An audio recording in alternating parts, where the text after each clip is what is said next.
Have you ever had somebody come in your art booth, see a piece hanging on the wall, and it's obvious that they love it? They even say that they love it. I mean, they are into it so much they really want it.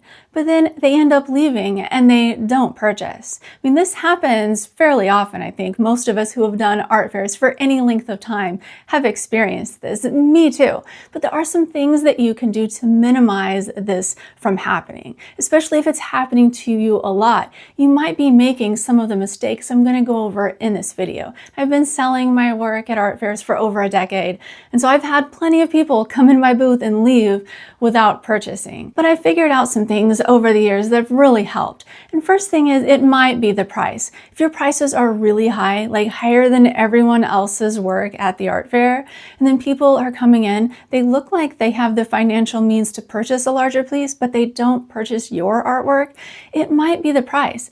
And before they leave, if you were willing to give them a 10% discount, that might be all it takes to push them over the edge into being a purchaser. So let's say you have a $2,000 painting and you give them $200 off of it. Is that really a lot less than you were wanting to begin with? I mean, no, $1,800 is still a nice price to get for a painting. So I would suggest the next time you have somebody come in your booth and you think that the price might be the problem, right as you see their body language turning to leave your booth, offer them that 10% discount.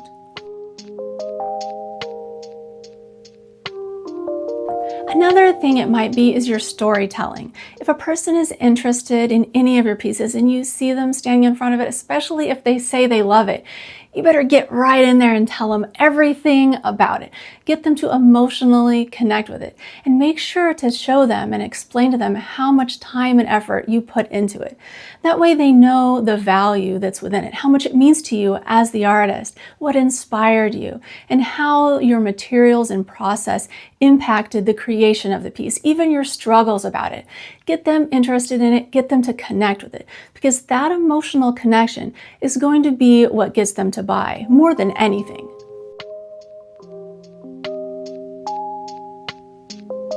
You can also try to find some way to get their email or contact information. You can use tactics like telling them that you will hold the piece for them for the next hour while they think about it.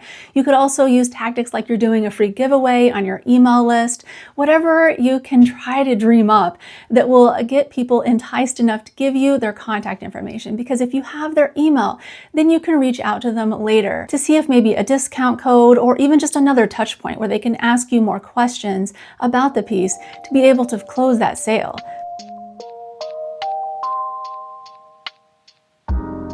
Another thing to consider, if your artwork is really large, it's going to be cumbersome for someone to get to their house and hang up, you could offer installation for no extra charge or delivery for no extra charge.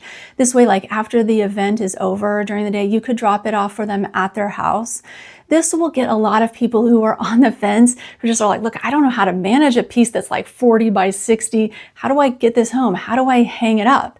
They are nervous about damaging something that they buy that's very expensive. In these cases, if you deliver it to them, you're going to close the sale so much easier than if they're just walking away with this really big piece or this really heavy sculpture on their own. And I've seen lots of artists who sell big pieces regularly do this as a sales tactic. I see them close lots of sales this way. So if you fit into that category of artists where you're selling really big work or really heavy sculptures, then definitely consider delivery as an extra free perk for the buyer.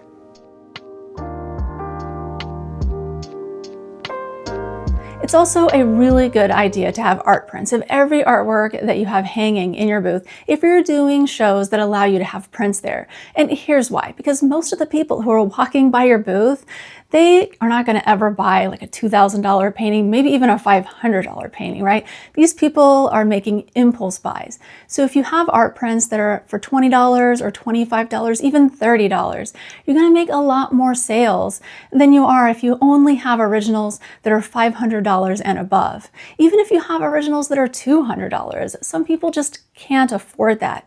And so try to put yourself in your customer's shoes and make art that's easily accessible for all different income levels. This is going to help you boost your earnings at the shows, and you won't feel so bad with having a high number of people leaving your booth without purchasing. And if you would like to learn how to make your own art prints, check out this video. All right, thank you so much for watching. See you next time.